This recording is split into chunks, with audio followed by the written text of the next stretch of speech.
Hello, ladies and gentlemen, and welcome back to my channel. I am Mama Bella, and if you are here for the first time, welcome. If you've been here before, welcome back. And today's video, what are we doing? We are doing a cook with me. I have gotten requests, quite a few requests to do more cooking videos. So I decided instead of doing pap and flakes, let's do one of the recipes from the recipe books. I don't know how many recipe books you guys have bought, but we tend to buy recipe books and never try the recipes in there. So today I said, let's pick a recipe. And this book is called One Pot. I got this from um, Bargain Books. I actually paid like 69 rand for this book. I paid 69 rand and I thought, let's try one of the recipes in here. And the recipe that we are going to try is lamb tagine with couscous. I will tell you how it tastes and what I think I should have done differently or what I will definitely be doing differently later on. So I've already made this, and after we doing the cooking, I'm going to tell you if I like it, if I didn't like it, what my family thought, and what I will do next time, if I will try it or if I'm not trying it. First thing I wanted to do was to marinate the meat. So the recipe calls for marinating the meat for at least 3 hours or overnight. So I wanted to do it overnight just so I get the most of the flavor from the spices.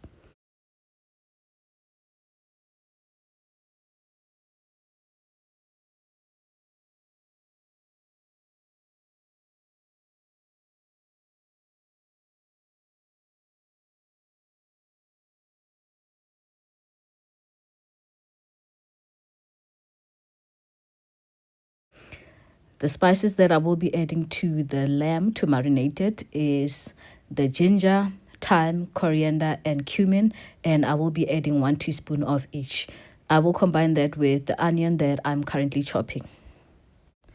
I am using some boneless lamb stew, and you can probably do the same thing with beef if you wanted to use beef as a substitute for the lamb, if in case you don't want to buy lamb or you don't eat lamb or you don't want to spend the money for lamb. Lamb is very expensive these days, and yeah, sometimes you just want to eat it but you cannot justify paying that price for it. So yeah, especially the boneless part. I am adding 1 tablespoon of oil, and I'm just going to massage the spices and the onion into the meat and then let it marinate in the fridge overnight.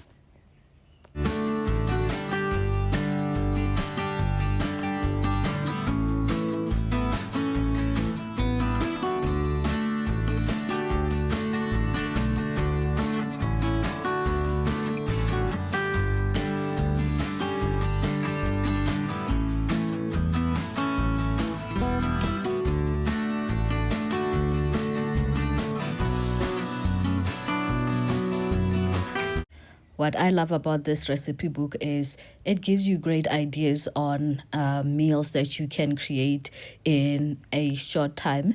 And they don't require a lot of ingredients. Most of the recipe books that we buy, the ingredient list is exhaustive.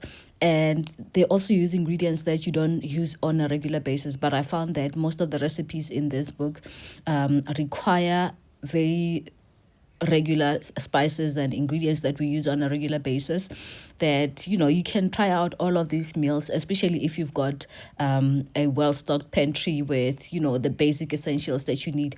So it's all about learning how to mix up the different flavors and create dishes that are better than your ordinary dishes that you have on a regular basis, even though you're creating simple meals that your family will enjoy.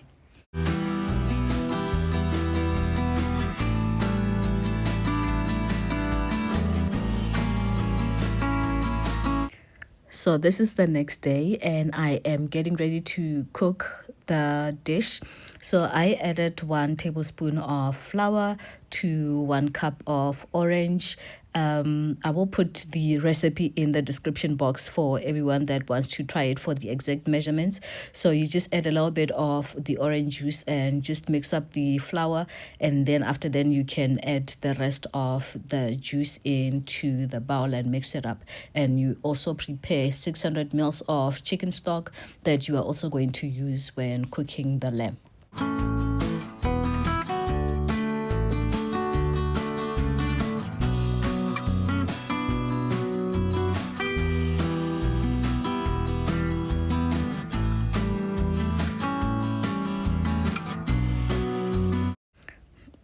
Add 1 tablespoon of oil to a hot pan, and you are going to brown the meat in this pan.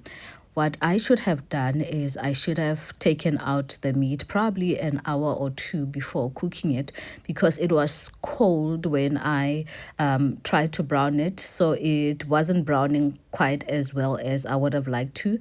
So if you are going to marinate the meat overnight, especially in the fridge, make sure you take it out probably a couple of hours before you brown it, just so you can get the brown color on the meat before you put it in the oven.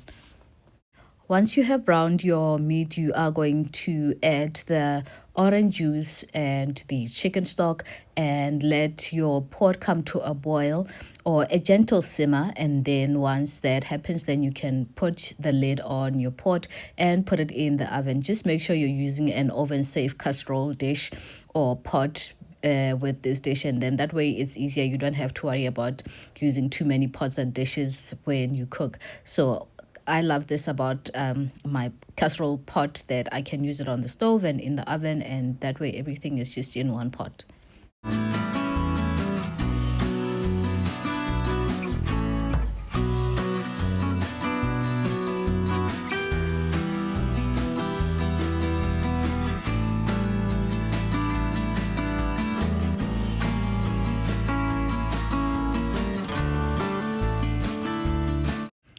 After the 1 hour, you are going to remove your pot from the oven, and please don't be like me and try and touch the lid without using your oven mitts. So I took it out of the oven and tried to open it without using a tea towel or the oven mitts, and I burned my fingers. So after an hour, you are going to add apricots into the dish, and please don't be like me and go too crazy on the apricots. I think I overdid it a little bit, and my recommendation would be to chop up the apricots first into smaller pieces before you put it in the pot. What I discovered is, even after you have cooked up the dish in the oven, it just wasn't looking as nice as the pictures. On the pictures on the book, it looks nice with the big chunks of apricot in there, but they are very difficult to eat. So I would advise that you chop it down into smaller pieces.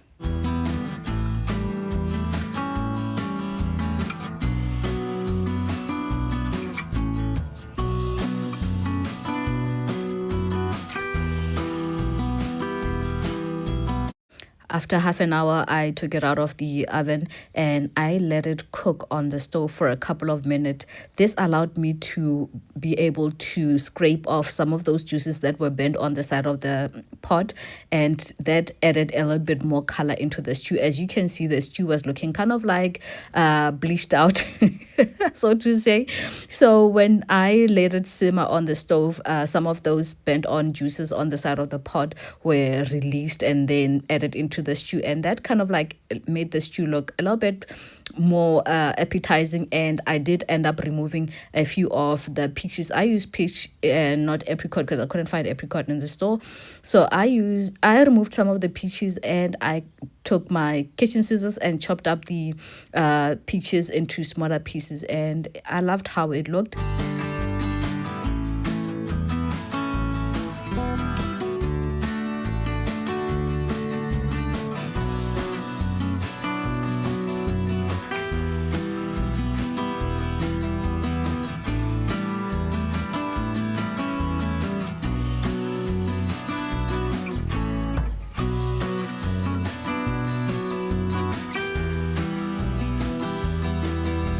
what I can tell you is that next time when I make this dish, I will definitely be doubling up on the spices.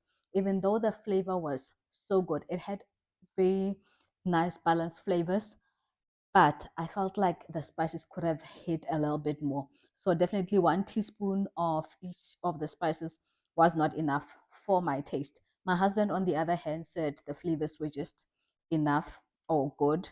But I think if we just doubled up on the spices, it will be even better.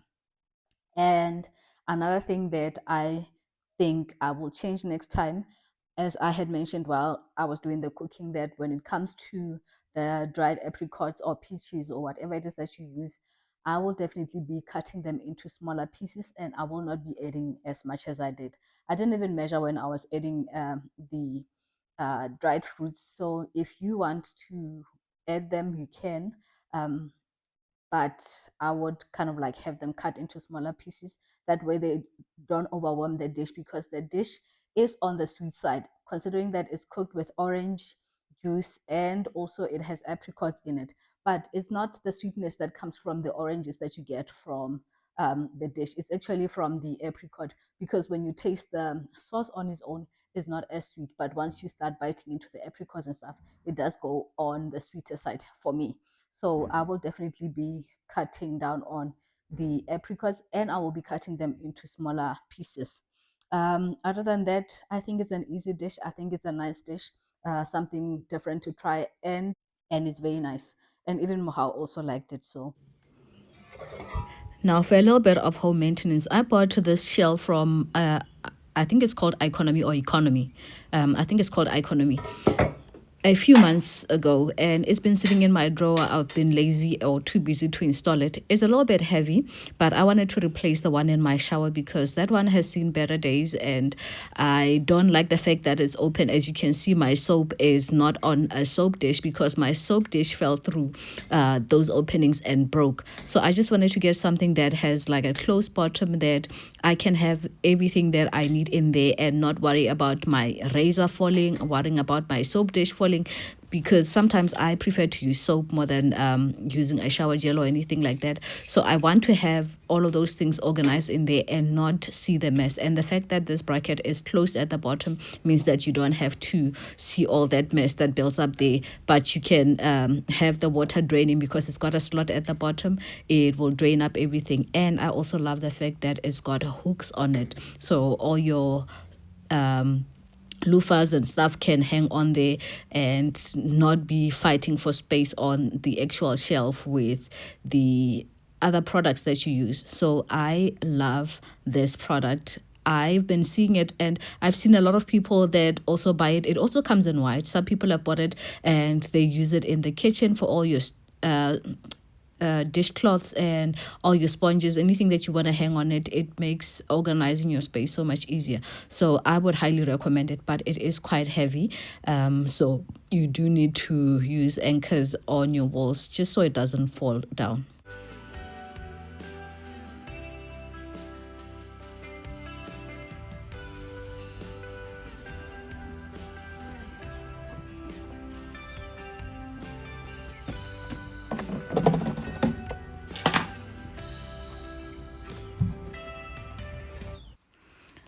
For most of this year, my focus has been on protecting my inner peace.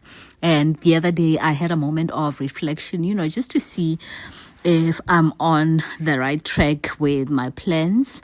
And for the most part, I just wanted to cultivate peace within. I had spent a lot of time creating peace within my home and with other people, but I just wanted to replenish the peace that I felt like was kind of like starting to lag within me. And I found myself thinking and reflecting on, what has this peace cost me? And so many of us, want to find peace, whether it's within yourself, in your relationships, or within our homes. But how many of us, once we find this peace, take the moment to just sit down and reflect on what finding this peace has cost us? So I did a little bit of inventory, and just to see, and look back and see how much this piece has cost me, or what it has cost me rather. Sometimes it comes easy and sometimes it doesn't. It's really not easy to just wake up one day and have to cut people out of your life just so you can have that peace, especially when those people are family members. But what happens when having these people in your life causes you turmoil and constantly disturbs your peace? You know, what if staying in that fancy apartment or driving that nice car keeps you awake at night? You have no peace in your life because you are always wondering, how are you going to make it to the end of the month, or how are you going to survive? When getting your peace means giving it all up, are you willing to pay the price? To find peace comes at a cost. The question is, are you willing to pay the price? Today, I want you to look back at your life and identify which areas of your life are keeping you awake at night. What is that one thing that keeps bothering you and stopping you from having a peaceful life? Then ask yourself, what will it take to change that, where you can close your eyes at the end of the day and have no worries? And that is the price that your peace is costing you. And are you willing to pay the price for it? Do you need to go to apologize to that one person that you hurt in order for you to have peace? Do you need to go to the gym and start taking care of your health for you to have your peace? Do you need to stop drinking and be sober as a parent to your children in order for you to have peace within your home? Only you know what it will take to create that peace you desire. And hopefully today is the day where you will make the first transaction. The choice is entirely up to you. And I can tell you it is not an easy thing to go through, but once you learn to appreciate the peace within your life and within your home, it is very difficult to give it up. And I am glad that this year I really took a big focus to restore the peace within me. It has cost me a lot in terms of relationships, in terms of engagements, but I am truly happy where I am at the moment, and I think the price that I have paid for it has definitely been worth it. It is still a work in progress, but remember, the ultimate peace giver is Jesus Christ, and once you put everything in his hands, he will definitely make your burdens lighter, but it doesn't resolve you from doing the work. If you have relationships that you have damaged, sometimes you do have to go back and fix them yourself. You cannot not always pray yourself out of situations. While you're praying yourself out of situations, you have to put in the work in order to mend some of the wrongs that you have made. And that way you are going to have a peaceful existence and also show people that you are willing to make corrections where you have failed.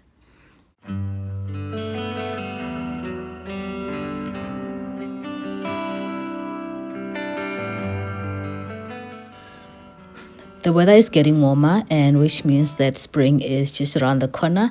And I hope you guys have started thinking or planning your spring cleaning. It's definitely on my mind, even though I have not really started or planned it. But as you can see, with washing my rugs and,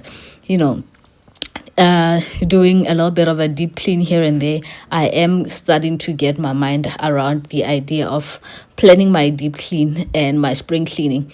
So over the next coming weeks, as the weather is getting warmer and warmer, I will definitely be getting into my spring cleaning, and I will try and do it in stages. Definitely not going to do like a whole spring clean in one day, but probably take it room by room or section by section.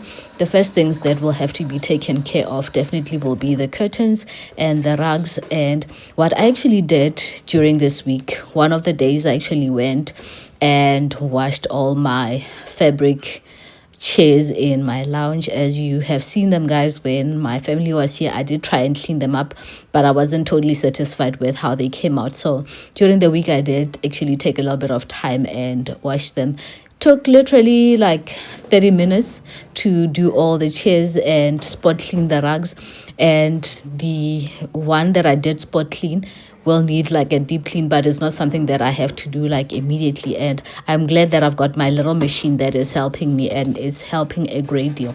So yeah, I hope you guys are starting to think and plan your spring cleaning over the next coming weeks, so that you can get your home ready for the December holiday.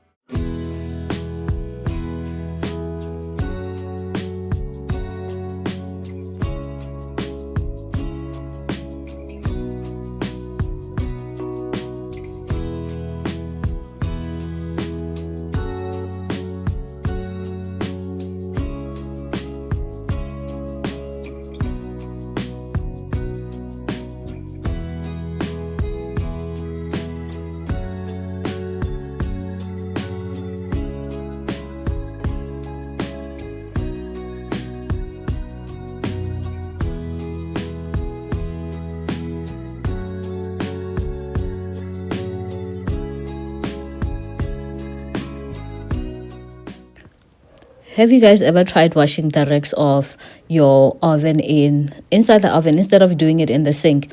So my sink is a little bit bigger than most, but my rack are still bigger than my sink, and sometimes I just hate the mess that it leaves around my sink because my sink is wide. So the other day, while I was cleaning the oven, I decided to start scrubbing them while they were still inside of the oven, and I found that it actually works out so much easier, because then I don't have to worry about the mess of cleaning up my sink afterwards. So lately I've been doing it like this, where I just put my racks at the bottom of the oven and just scrub them in there instead of doing it in the sink, and it actually works out quite well. So I haven't been cleaning up my oven as regularly as I would love to, mostly because of the up and down that I've been doing between here and Polokwane. But I just needed a little bit of time just to clean it up. I love using the oven. I think I'll never go an entire week without using it. So sometimes I do get tired and lazy to clean it after using it, but every once in a while I do take the time to clean it up and make sure that it doesn't get too dirty. That way I don't have to pull it apart like I normally do. So in this bottle, I just have water, vinegar, and a little bit of dish soap. So I like to use this to rinse the oven after I have used the oven cleaner. So the oven cleaner from Woolies is milder than the oven cleaners that we usually use, so it doesn't leave any fumes or anything like that. But I prefer to rinse the oven kind of like that with the vinegar and dish soap after I have used the oven cleaner. I find that it doesn't have any smell of the products, and it just feels a little bit more cleaner than just leaving the oven cleaner in there.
can we take a little bit of a moment just to appreciate how much lettuce I have growing in my planters?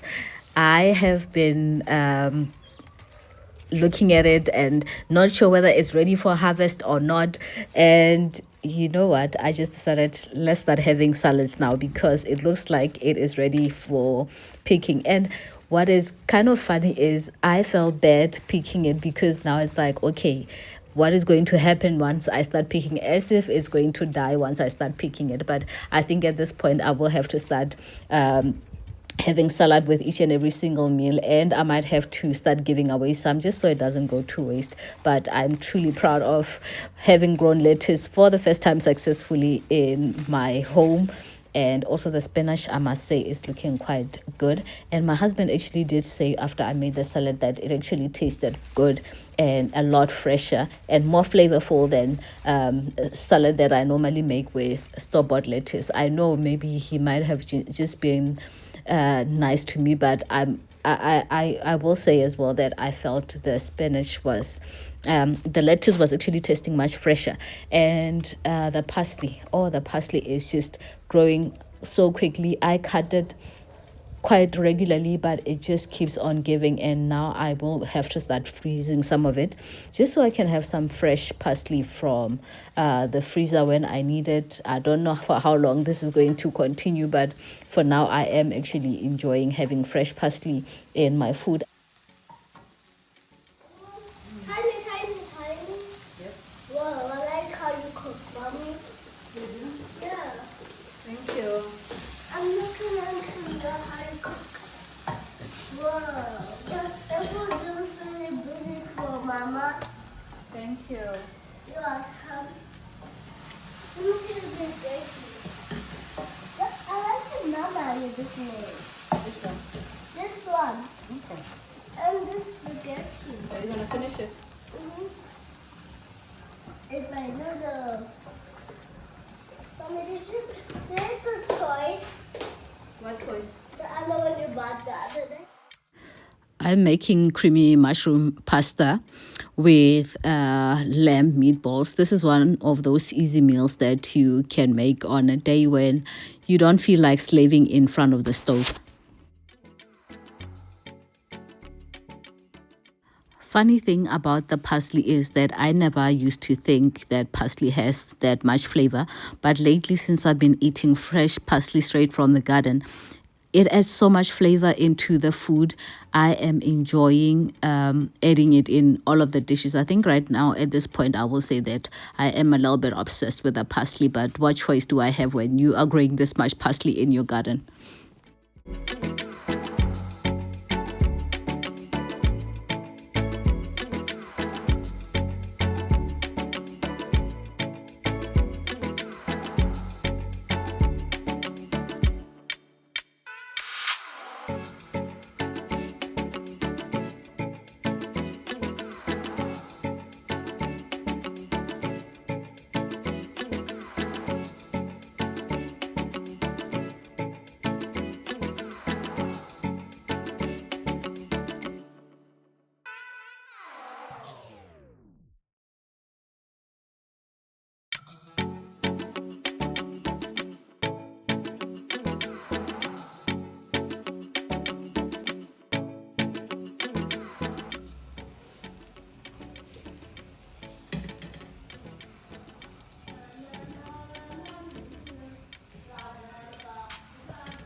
I hope you guys have enjoyed spending this little bit of time with me. I know it wasn't a lot going on in this vlog, but I hope you guys have enjoyed it and it makes your day so much better. I am Mama Haudipela, and I hope to see you very soon in another one. Bye-bye.